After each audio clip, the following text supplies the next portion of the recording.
लोकशाही मराठी चे हे एक्झिट पोल, रुद्रचा दावा आणि श्री मीडियाचा सुद्धा दावा. बघा काय सांगतायत हे एक्झिट पोल. या ठिकाणी भाजपला लोकशाही मराठीच्या एक्झिट पोलनुसार 13 जागा, शिवसेनेला 6, राष्ट्रवादी काँग्रेसला 2 जागा मिळतील.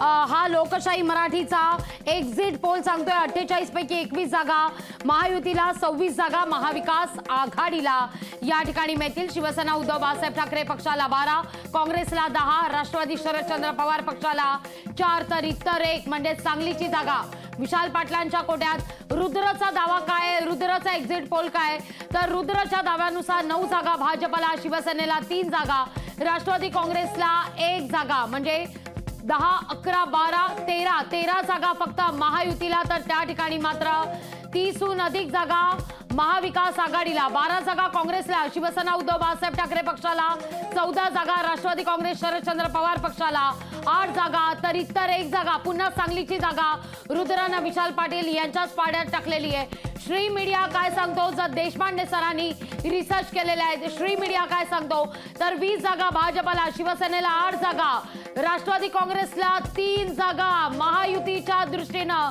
श्री मीडियानं आता या ठिकाणी दावा केलेला आहे. श्री मीडियाचा एक्झिट पोल काहीसा वेगळा. एक्झिट पोल श्री मीडियाचा आपण पाहतोय. भाजपला 20 जागा, शिवसेना उद्धव बाळासाहेब ठाकरे पक्षाला 8 जागा म्हणजे 28 जागा एकूण. भाजप, शिवसेना, राष्ट्रवादी काँग्रेसला 3 जागा, 31 जागा महायुतीला या ठिकाणी मिळतील. तर महाविकास आघाडीला मात्र या ठिकाणी 20चा आकडा देखील अगदी पार करताना मोठी कसरत श्री मीडियाच्या एक्झिट पोलनुसार.